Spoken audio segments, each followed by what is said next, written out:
Բարև ձեզ, հարգելի հեռուստատողներ, հեռանկար այսօր հյուրընկալել է Երևանի պետհամալսարանի հայագիտական հետազոտությունների ինստիտուտի տնօրեն միջազգայնագետ Վարամ Պետրոսյանին։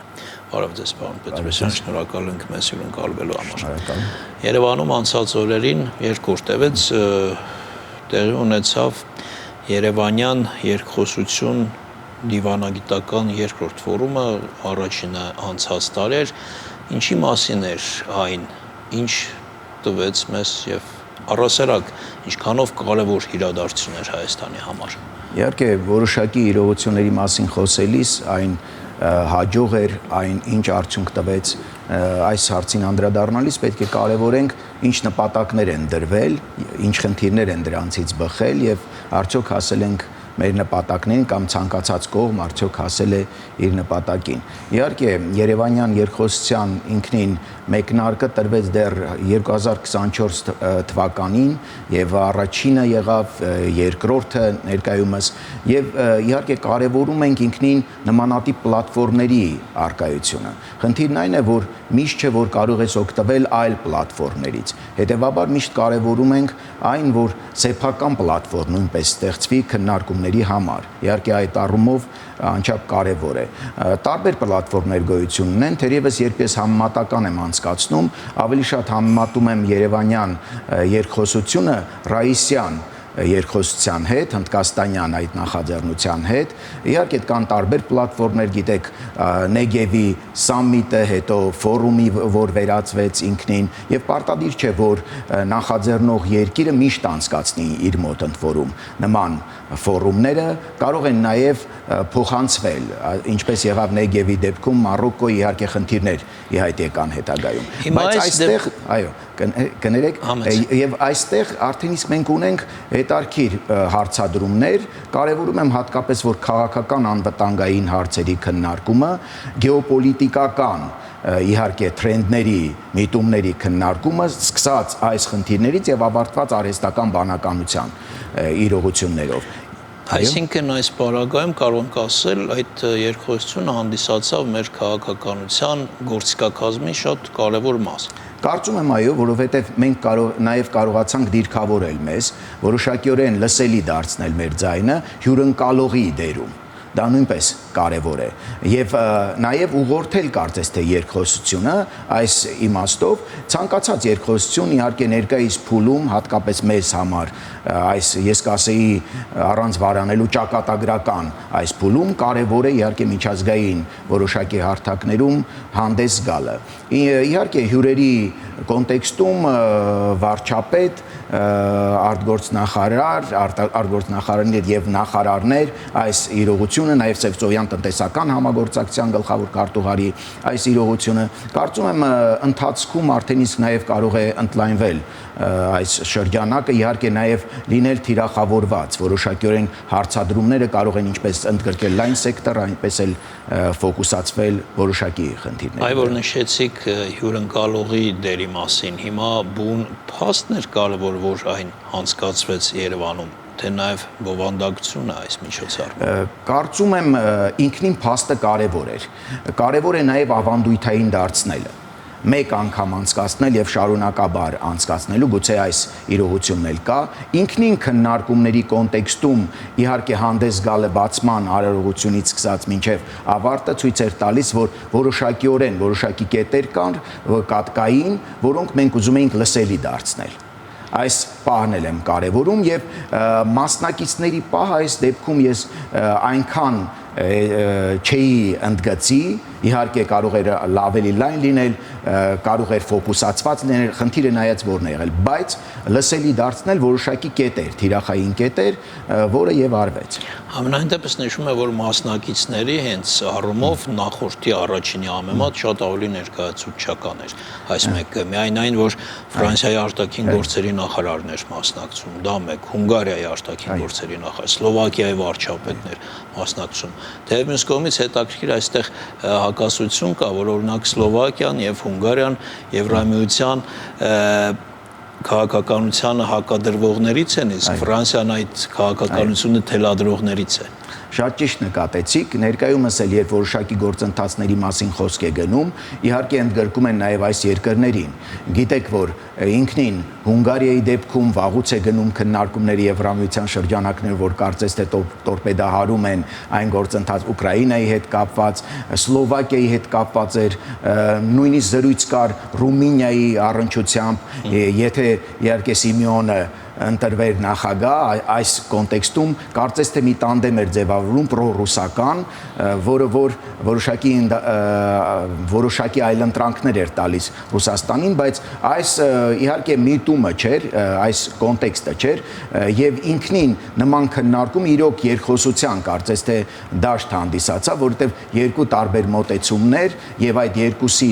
եւ նաեւ խնդիրների, կարծում եմ հարցադրումները այն շրջանակը, որ ընտրված էին ոլորտների իմաստով, բավականին արդարացված է։ Այն խնդիրները, որ կան, ներկայումս հենց տրենդային իրողություններին էր առնչվում։ Եվ կարևոր էր տեսակետների որոշակի հնչեցումը, այս իմաստով օրինակ Իրանի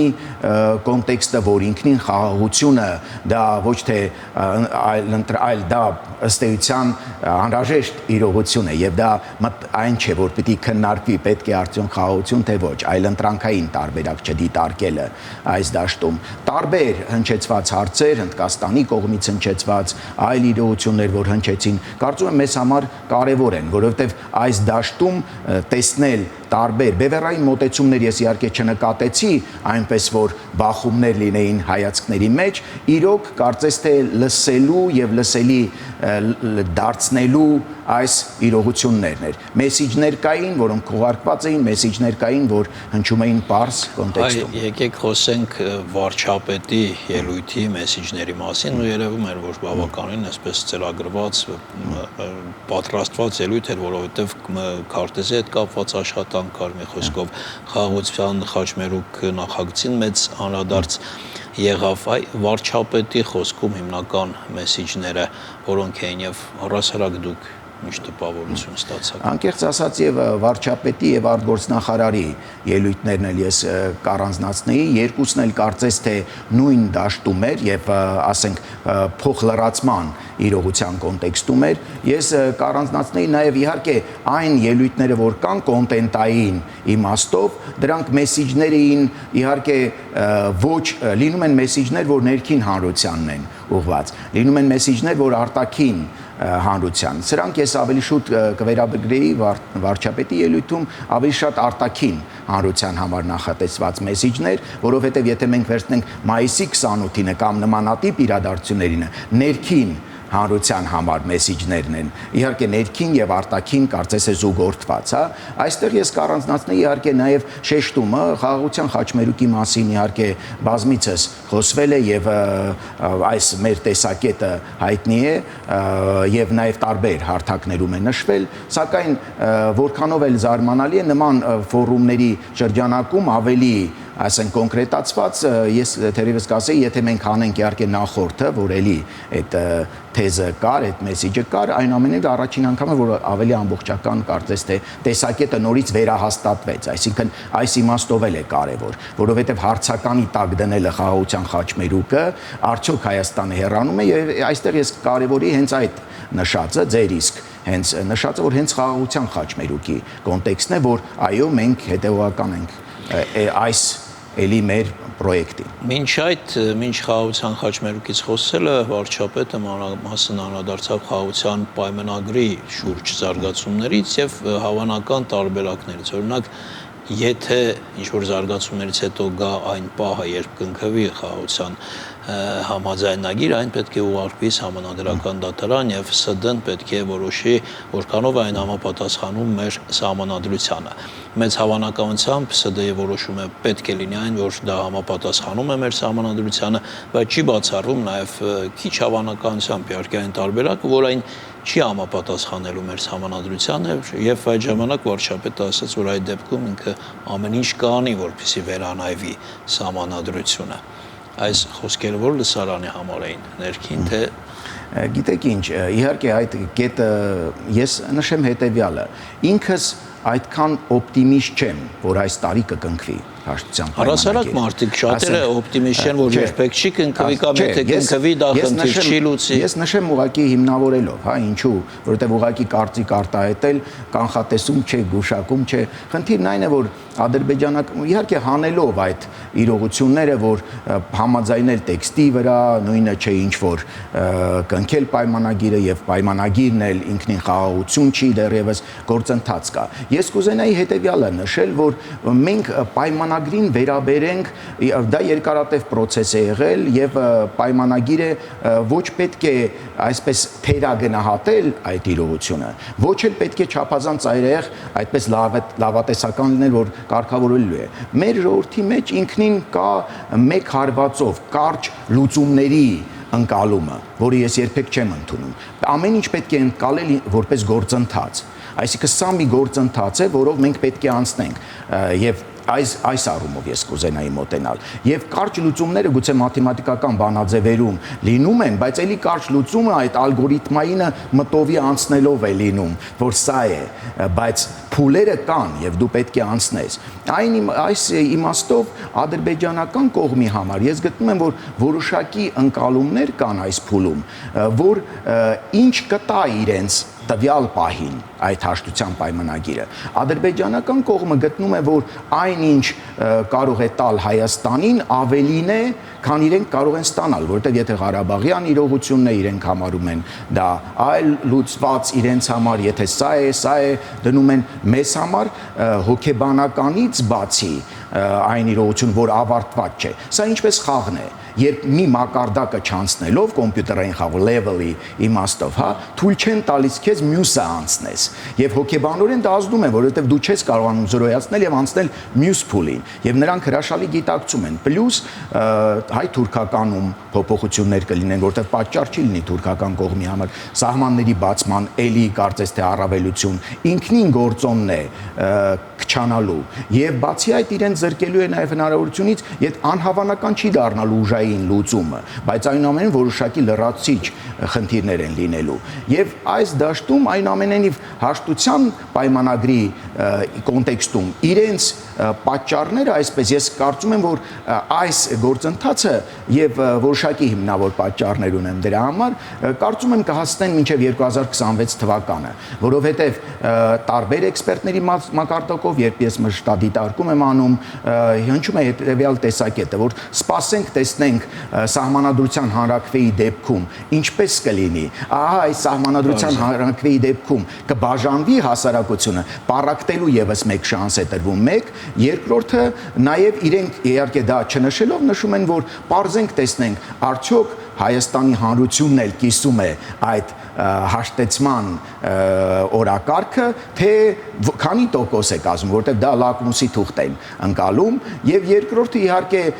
նաեւ ազդելու համար գործընթացների վրա, ներքաղաքական գործընթացների վրա։ Այ լավատեսության մասին նշեցիք, ձեր պարագայում զուսպ, լավատեսության պետք չէ այդքան լավատես լինել։ Վարչապետի խոսքում այսպիսի դրվագ կար, երբ նշվում էր, որ կարծիք կա, որ Ադրբեջանը միտումնավոր չի ձգձգում այս պայմանագրի ստորագրումը, այլ իրոք ինչ-որ խնդիրների շուրջ մտահոգություն ունի։ Ես կարծում եմ Հայաստանում շատերը հենց այդ ուղղվածության լավատեսությունը չեն կիսում։ Կարծում եմ ես իհարկե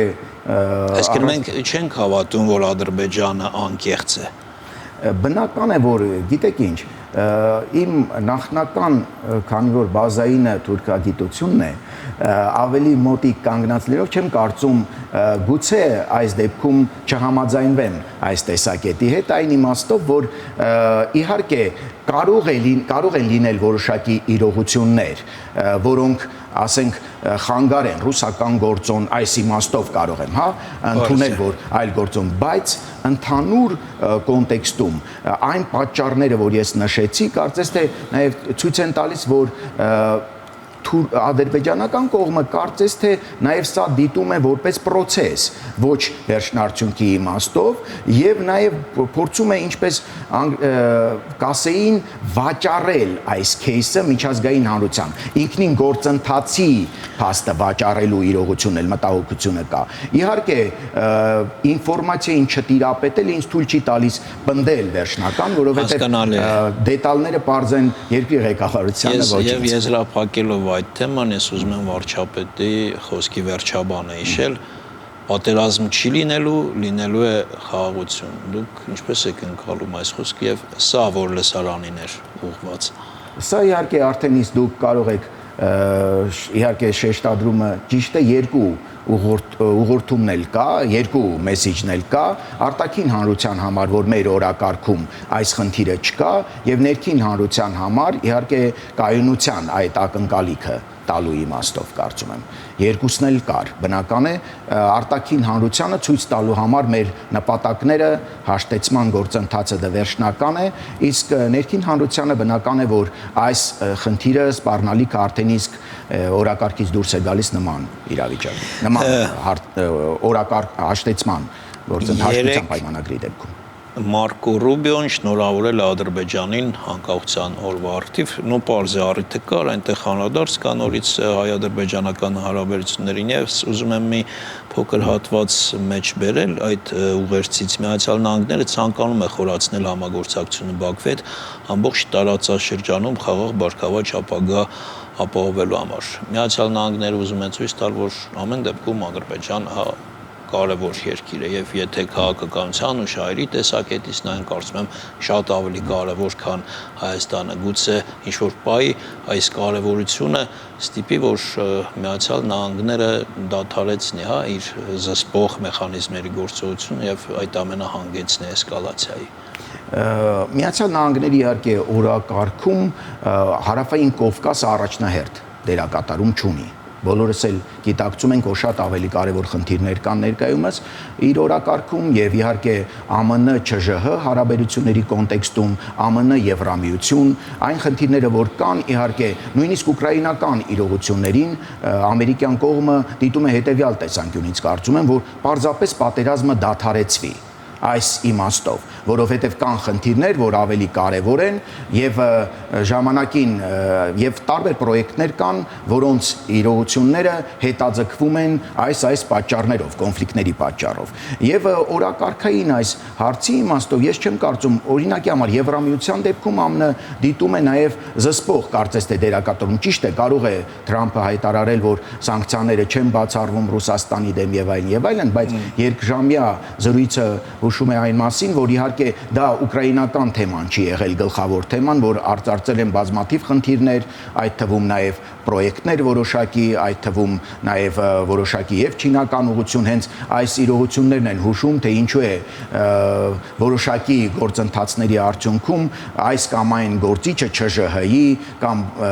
տարբեր, եթե լայն ավելի երկար կտրվածքով վերցնենք, Բրազիլիայի նախագահն է գալիս, Չինաստանի առաջնորդն է գալիս, նույն մայիսի 9-ի միայն մասնակցությունը չի պարզ է, որ զարկերակը ստուգելու որոշակի իրողություններ են։ ԱՄՆ-ի համար թերևս եւ վստահ չեն կարող լինել, որ Թրամփի վարչակարգը պրագմատիկ է, cost benefit-ով, այս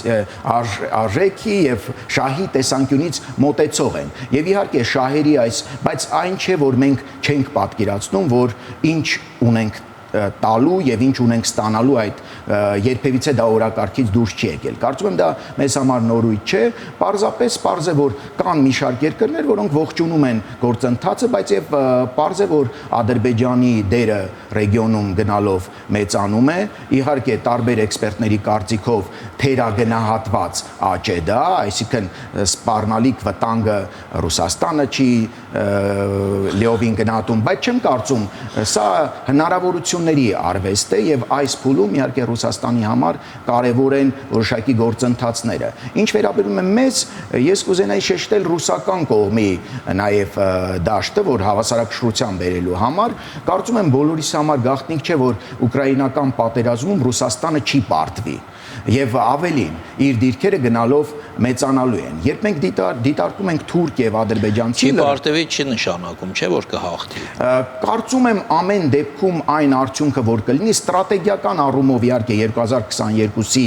նպատակները այնինչ կար, թեև կարող են համարել ստրատեգիական պարտություն, այսինքն որ լիովին չի հասել այդ նպատակին։ Շատ փորձագետներ ասում են, որ վաղուց պարտվել արդեն Ռուսաստանը։ Այն իրողությունը ընկել է գուցե Ռուսաստանը թակարդը, ուկրաինական թակարդը, բայց ոչ պակաս նաև Եվրամիությունն է ընկել այդ թակարդը։ Եվ ամերիկյան կողմը, եթե դադարեցնում է աջակցությունը Եվրամիությանը, ապա եւ ցույց է տալիս, որ այսուհետև այնինչ դուք սկսել եք ձեր վրա է մնալու բոլոր առումներով։ Սա իհարկե շատ ավելի կարևոր գործընթաց է Եվրամիության կոնտեքստում եւ կարծես թե այս դաշտում ԱՄՆ-ը եւ Ռուսաստանի դաշնությունը միասին են հանդես գալիս Եվրամիության դերը իջեցնելու իմաստով։ Նույն կերպ Չինաստանը կարող է անհանգստացած լինել, որ իսկ ինչ կլինի, եթե դադարեցվի, չէ՞ որ Ռուսաստանն էլ մենակ չի։ Բոլորի համար գաղտնիք չէ, որ